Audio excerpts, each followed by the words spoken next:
آج دنیا میں ایک عجیب چینجنگ آ رہی ہے۔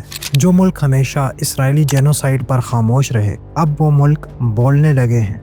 So today, as part of this process towards peace, I can confirm the UK will recognise the state of Palestine by the United Nations General Assembly in September.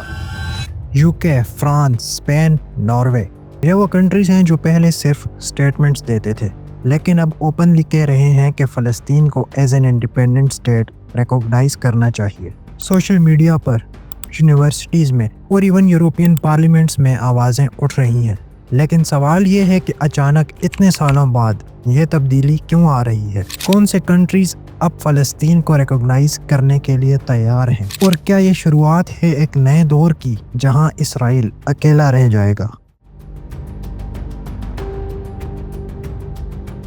1948 سے لے کر آج تک فلسطین کا مسئلہ صرف ایک ڈپلومیٹک فٹ بال رہا ہے۔ ہر پاورفل کنٹری نے اسے اپنے انٹرسٹ کے مطابق یوز کیا، کبھی سپورٹ کا وعدہ، کبھی پیس ٹاکس کا ڈرامہ اور کبھی کمپلیٹ سائلنس۔ مگر 2023 کے بعد سے کچھ بدل رہا ہے، کچھ ایسا جو دنیا کو پہلی دفعہ ہلا گیا۔ غزہ کے اوپر گرتی ہوئی میزائلز، ہاسپٹلز میں چیختی ہوئی مائیں اور مٹی میں لپٹی ہوئی لاشیں، ان سب نے دنیا کی آنکھوں سے پردہ ہٹا دیا۔ لوگوں نے پہلی دفعہ فلسطین کو ایک نیوز ہیڈ لائن کے طور پر نہیں، بلکہ ایک زندہ حقیقت کے طور پہ فیل کیا۔ اور یہی وہ ٹرننگ پوائنٹ تھا جب سڑکوں پہ لوگ نکل آئے۔ پیرس سے لے کر اوسلو تک، میڈرڈ سے لے کر ڈبلن تک فلسطینی جھنڈے لہرانے لگے۔ لوگوں نے اپنی گورنمنٹ سے سوال کیا کہ ہم انصاف کے ساتھ ہیں یا پولیٹیکل انٹرسٹ کے ساتھ۔ اس پریشر کا یہ اثر ہوا کہ فرانس، ناروے،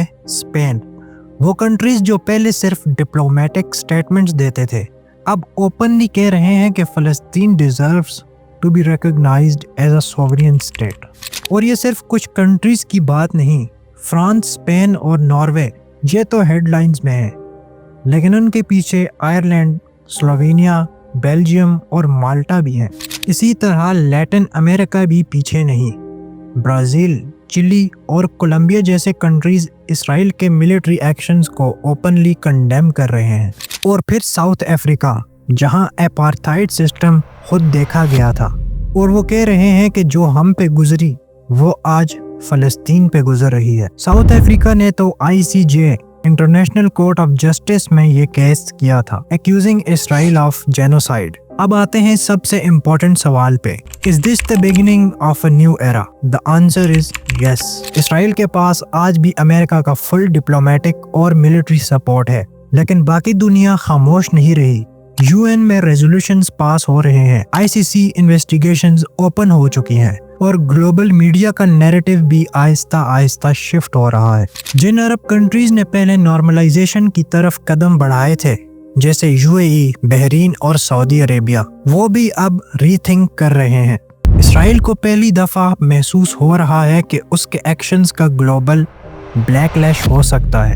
اس بار بات صرف پروٹیسٹ تک نہیں رہی، بلکہ گورنمنٹس، پارلیمنٹس اور انٹرنیشنل کورٹس تک پہنچ چکی ہے۔ یہ وقت ہے سچ کو سمجھنے کا، خاموشی توڑنے کا، اور ان لوگوں کو آئیڈینٹی دینے کا جو 75 سال سے صرف جینے کا حق مانگ رہے ہیں۔